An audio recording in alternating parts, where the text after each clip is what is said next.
Hello दोस्तों, राम राम, जय श्री राम।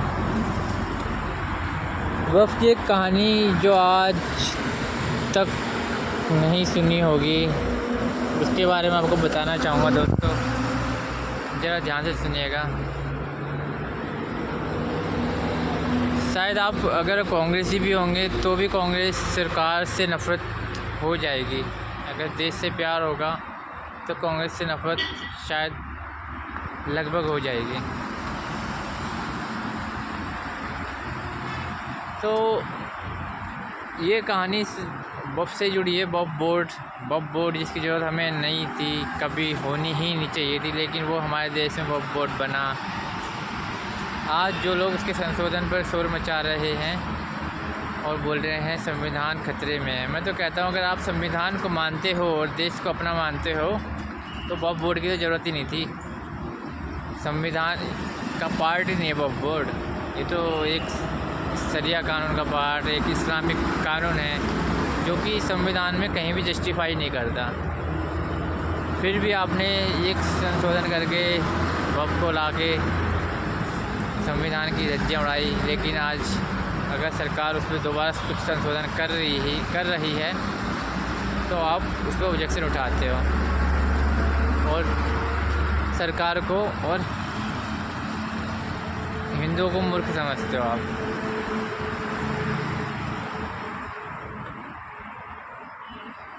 ये मैं आपको एक कहानी बताना चाहूँगा। कहानी क्या हकीकत है, आप इसे गूगल पे भी सर्च कर सकते हैं। पाकिस्तान की नींव रखी गई तो उस समय भारत में लगभग 30% मुसलमान रहते थे। भारत में या ये कह लो कि आज़ाद भारत और पाकिस्तान एक अलग आज़ाद मुल्क बनने से पहले लगभग 23% पॉपुलेशन के हिसाब से मुस्लिम और 77% हिंदू साथ में रहते थे। तो मुस्लिम लीग की स्थापना हुई। मुस्लिम लोगों ने अपनी एक अलग कंट्री बनने की मांग उठाई, तो मांग उठाई गई। तो उसके लिए एक वोटिंग चुनावी प्रक्रिया हुई कि आप कितना परसेंट मुसलमान पाकिस्तान एक अलग मुस्लिम देश बनने के पक्ष में है, कितना परसेंट मुसलमान चाहता है कि एक मुस्लिम देश बने। तो वोटिंग हुई, सब मुसलमानों ने उसमें बढ़ चढ़ कर वोट दिया है। हिंदुस्तान के जितने भी पूरे हिंदुस्तान के मुसलमान थे, सब ने बढ़ चढ़ कर वोट दिया और वोटिंग परसेंटेज लगभग 98% रहा। 98% लोगों ने एक अलग मुस्लिम राष्ट्र बनाने की मांग रखी। 98%। 2% मुसलमान किसी कारण वोट नहीं दे पाए गए होंगे, या ये नहीं था कि उन्होंने उस चीज़ को नकारा। 98% वोटिंग हुई और उसमें सबने ही मुस्लिम राष्ट्र बनने की मांग रखी, सारे मुसलमानों द्वारा।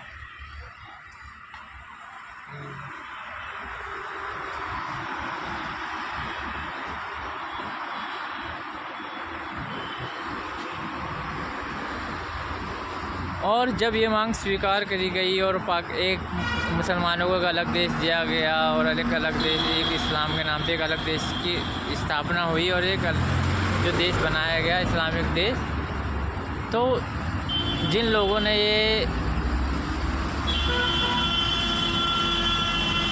मांग रखी थी पाकिस्तान एक अलग इस्लामिक देश बनने की, उसमें से जब वो देश बनाया गया तो उसमें से आधे लोग ही उस देश में गए।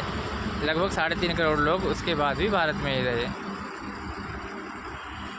आप ये कौन सा लॉजिक था कि आप वोट करोगे इस्लाम के नाम पे एक अलग देश बनने की। आप वोट में जब आपको 23% लोगों ने एक मांग रखी, सरकार ने उसे स्वीकार करा, ब्रिटिश सरकार ने, और उनको एक अलग देश बनाया गया उनके लिए, और जनसंख्या के आधार पर लगभग 7 करोड़ पॉपुलेशन के हिसाब से उनको ज़मीन दी गई, वो भी 6% ज़्यादा ज़मीन दी गई।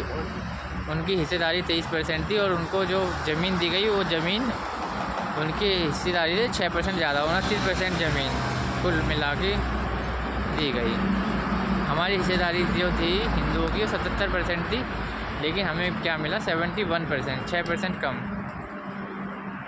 जो हिस्सेदारी में हमें क्षेत्रफल के अनुपात में हमें 6% कम और उन्हें 6% ज़्यादा मिला। ठीक है, अब बात थी 6% कम मिला या 6% ज़्यादा मिला, दिक्कत वहाँ नहीं थी, लेकिन वो 50% उसके बाद भी उन्होंने ज़मीन पूरी ली। ये नहीं है कि उन्होंने हमें 50% ज़मीन वापस करी हो, लेकिन वो 50% उसके बाद भी यहीं रुके। भाई क्या लॉजिक था ये, आप समझिए इस चीज़ को। ज़मीन पूरी ली लेकिन उसके बाद 50% वो यहीं रुके, और उसके बाद कुछ जो एरिया वाइज के हिसाब से जो एरिया पाकिस्तान के अंडर में आया था, जो उसमें हमारे कुल मिला के 73 लाख हिंदू थे जो वहाँ से, जिन्हें वहाँ से छोड़ के जो एरिया हिंदुस्तान के अंदर में आया था वहाँ पे आना था।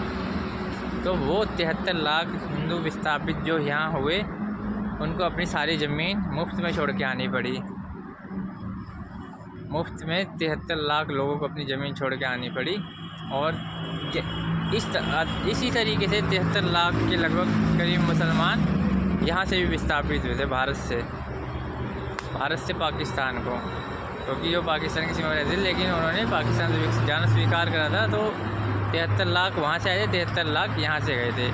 लेकिन जो यहाँ से गए थे उनको तो ज़मीन पूरी मिल चुकी थी 7 करोड़ लोगों की लगभग, वो तो फिर भी 3.5 करोड़ लोग गए थे। तो 73 लाख का तो कोई इशू ही नहीं था, बल्कि तो ज़मीन डबल 6% से पहले ज़्यादा ले चुके थे। और जब वो 50% यहाँ रुके हैं तो ये मान लो लगभग वो 60% ज़मीन ज़्यादा ले चुके थे।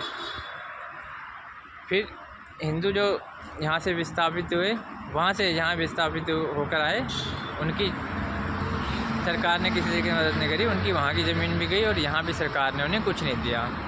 फिर जो 73 लाख हिंदू यहाँ से बिक गए थे, लगभग 3.5 करोड़ लोगों से पाकिस्तान जो बना था वो स्टार्टिंग में उनकी पॉपुलेशन 3.5 करोड़ थी। 3.5 करोड़ मतलब लगभग 2 करोड़ 80 लाख जो उसी क्षेत्र में रहती थी, जो कि मुस्लिम बहुल क्षेत्र थे, उनको उसी आधार पर वो क्षेत्र मिले थे। लेकिन 73 लाख जो यहाँ से विस्थापित हुए थे उनको वहाँ जाना पड़ा था, लेकिन उनकी जो यहाँ की ज़मीन थी उस पर ऑटोमेटिकली सरकार का कब्जा होना चाहिए था, या जो वहाँ से हिंदू विस्थापित होकर आए थे पाकिस्तान वाले एरिए थे उनका कब्जा होना चाहिए था। लेकिन वो ज़मीन सन 1944 से पाकिस्तान बनने के बाद से लगभग 1954 तक आप कह सकते हैं कि वो ज़मीन सरकार के पास थी, कांग्रेस सरकार के पास 1954 तक। जो मुसलमान 73 लाख यहाँ से गए थे उन पर सरकार का मालिकाना हक था। यहाँ के मुसलमानों की जो ज़मीन थी, मुसलमानों की क्या कहेंगे, ये कहेंगे उनको तो उनके बदले का हिस्सा मिल चुका था। वो हिंदुओं की ज़मीन थी जो वहाँ से 73 लाख आए थे। तो जो 73 लाख हिंदुओं की ज़मीन थी जिसमें सरकार का मालिकाना हक था लगभग 10 साल, 1944 से लेकर 1954 तक। अब 1954 आने पर ये मक्कार सरकार, कांग्रेस सरकार, मौलाना नेहरू, हम हिंदुओं की भावनाओं के साथ ऐसा खेल खेलते हैं और एक संविधान में संशोधन करते हैं जिसका हमें कुछ पता भी नहीं होता। वो 73 लाख जो मुसलमान वहाँ विस्थापित हुए थे, वो ज़मीन पे जहाँ सरकार का या वहाँ से आए हुए हिंदुओं का हक होना चाहिए, वो एक सरकार की एक चाल या साजिश जो भी कहें उसके तहत वो एक वक्फ बोर्ड बनाते हैं और उसमें संशोधन करके वो ज़मीन वक्फ को दे देते हैं, आप समझें इस चीज़ को, कितना बड़ा धोखा हो रहा है हिंदुओं के साथ। हमने कभी ये चीज़ जानने की कोशिश भी नहीं करी कि क्या चल रहा है वक्फ में, मतलब वक्फ की ज़मीन कैसे बढ़ रही है, किस तरीके से बढ़ रही है, कहाँ बढ़ रही है।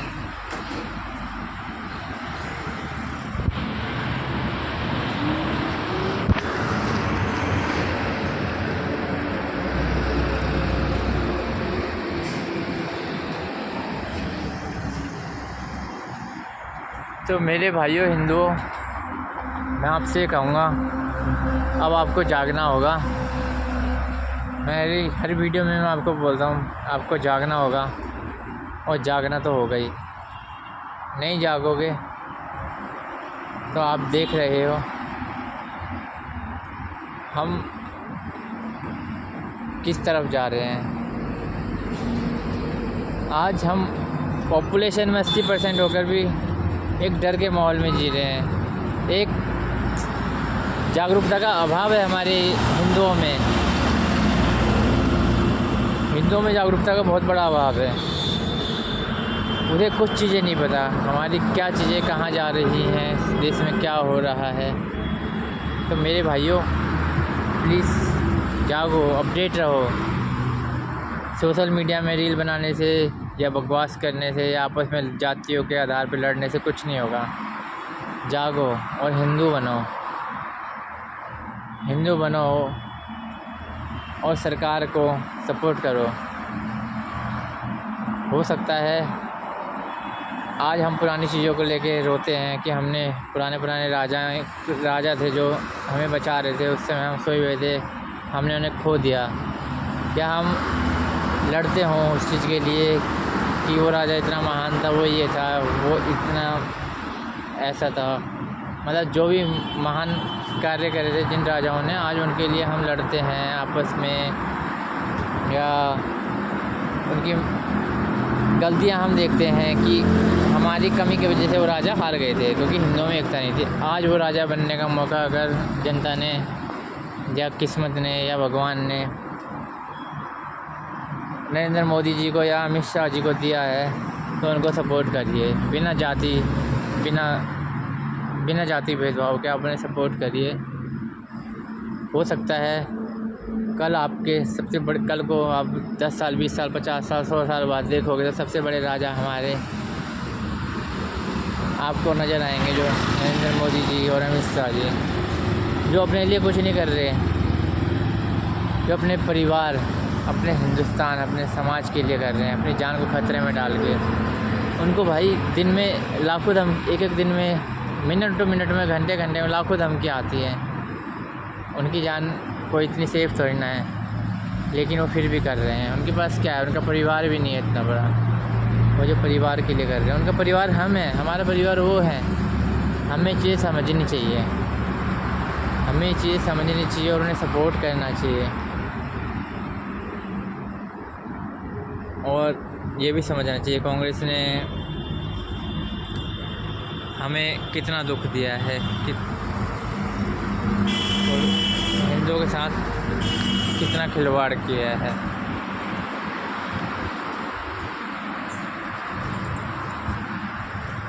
ये चीज़ें समझनी चाहिए हमको।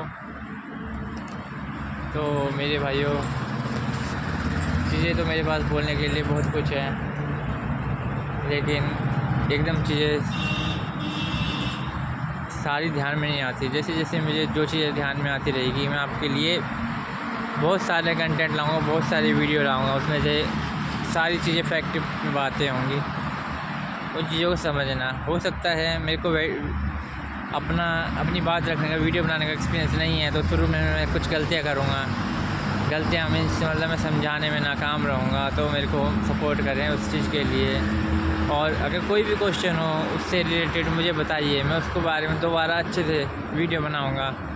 जानकारी मेरी आपकी है, मेरी तरफ से, और आप गूगल सर्च करिए, 100% सच होगी, उसमें कोई जानकारी का अभाव नहीं रहेगा। लेकिन हो सकता है कि जहाँ समझाने में मैं थोड़ा असफल रहूँ, तो प्लीज़ उसको समझने की आप भी कोशिश करिए, गूगल सर्च करिए, मेरे से बोलिए, मैं उसे दोबारा बना के अच्छी तरीके से उसे दोबारा बनाऊँगा और आप भाइयों तक अपनी बात पहुँचाऊँगा। तो भाइयों, मैं इस वीडियो को यहीं पे विराम करता हूँ। जय श्री राम भाइयों, जय श्री राम। वो लोग वफ़ का विरोध कर रहे हैं ना, वफ़ में जो संशोधन हुआ उसका विरोध कर रहे हैं। मैं कह रहा हूँ आप भी विरोध कीजिए, आप विरोध करिए कि वफ़ हमारे देश से समाप्त होना चाहिए, यूसीसी हमारे देश से समाप्त होना चाहिए। आप विरोध करिए और सरकार के सपोर्ट में आइए। अगर जंग वो छेड़ते हैं तो हम भी तैयार हैं। हमें कोई दिक्कत नहीं है। वो 15 मिनट का टाइम देते हैं ना, हम उन्हें 15 मिनट का नहीं देंगे। हमने जब उन्हें 70 साल 80 साल बिना कष्ट के झेला है तो हम आगे भी झेलेंगे। हाँ, लेकिन अगर वो शुरुआत करेंगे तो फिर जवाब हमें देना पड़ेगा, हमें जवाब देना पड़ेगा। सरकार हमारे लिए, पुलिस हमारे लिए, प्रशासन कब तक लड़ेगा? हमें भी तैयार रहना पड़ेगा, और तैयार ही नहीं रहना पड़ेगा, जवाब भी देना पड़ेगा। क्योंकि वो सरकार की आड़ में हमें सबको गाली दे जाते हैं, सबको निकम्मा बता जाते हैं, सबको मैं कुछ चीज़ें बोल नहीं सकता, किस हद तक हमें झेलनी पड़ती है, लेकिन वो सरकार की आड़ में सब कर जाते हैं। तो हमें ये समझना चाहिए वो जो भी चीज़ें कर रहे हैं वो सरकार को नहीं, वो हमें कर रहे हैं, हमें नाकाम बता रहे हैं, हमारी नाकामी पे सवाल उठा रहे हैं। तो इसीलिए मेरे भाइयों, हिंदू सबको एक होना चाहिए, और ये बहुत अच्छा मौका है आप लोगों का एक होने का। मेरे ख्याल से इसके बाद आने वाली पीढ़ी, अगर आप इसके बाद गुलाम बने तो आप मत सोचना कि आप कभी आज़ाद होगे, और इसी गलतफहमी मत रहना कि हिंदू कभी गुलाम नहीं बन सकता, या इतना पुराना धर्म है तो कभी ख़त्म नहीं हो सकता। मेरे भाइयों, इस गलतफहमी ने तुम्हारे देश से कितने मुस्लिम देश निकाल दिए, ये ध्यान करना। क्योंकि वो हिंदू भी गर्व करता था कि हम कभी ख़त्म नहीं हो सकते, लेकिन वो आज देख लो, मुसलमान जो लगभग 57 कंट्री में बस चुके हैं, 57 कंट्री में 250 करोड़ मुसलमान हो चुके हैं, उसमें से अगर देखोगे तो आधे से ज़्यादा उसमें चाहे क्षेत्रफल हो चाहे पॉपुलेशन हो, वो हिंदुस्तान से ही डाइवर्ट हुई है, हिंदुओं से ही डाइवर्ट हुई है। तो मेरे भाइयों, उस चीज़ को ध्यान रखना। अपना वजूद चाहते हो तो बिल्कुल आगे इस चीज़ को जानना, समझना और आगे लोगों को बताना आपकी ज़िम्मेदारी है। ये कोई डराने का प्रयास नहीं है, ये है आपको जगाने का प्रयास। तो आपको जागना पड़ेगा, नहीं जागोगे तो मैं कुछ नहीं कह सकता, लेकिन फिर भी मैं आपसे रिक्वेस्ट ही कर सकता हूँ मेरे भाइयों, आपको जागना पड़ेगा। सोए मत रहो, क्योंकि गलतफहमियाँ कितनी बार हमें निकम्मा बना देती है, कंफर्ट जोन में ले आती है कि हम बहुत कुछ हैं, बहुत कुछ कर सकते हैं, लेकिन आपके हाथ से क्या चीज़ें धीरे धीरे निकलती जा रही है, उस चीज़ को समझिए, उस चीज़ को जानिए कि आप क्या हो सकते थे, आप क्या हैं। मैं बहुत सारे कंटेंट है मेरे पास, मैं लाऊंगा, मैं किसी तरीके से भी उस चीज़ को आगे पहुंचाने की कोशिश करूँगा आप तक, और आपको जगाऊंगा, अपने को जगाऊंगा, और हिंदुओं को एक करने की जिम्मेदारी लेता हूँ मैं। मेरे भाइयों, जय श्री राम, वंदे मातरम, जय श्री राम। मेरे भाइयों, भारत माता की जय। मैं इस वीडियो को यहीं पे समाप्त करता हूँ।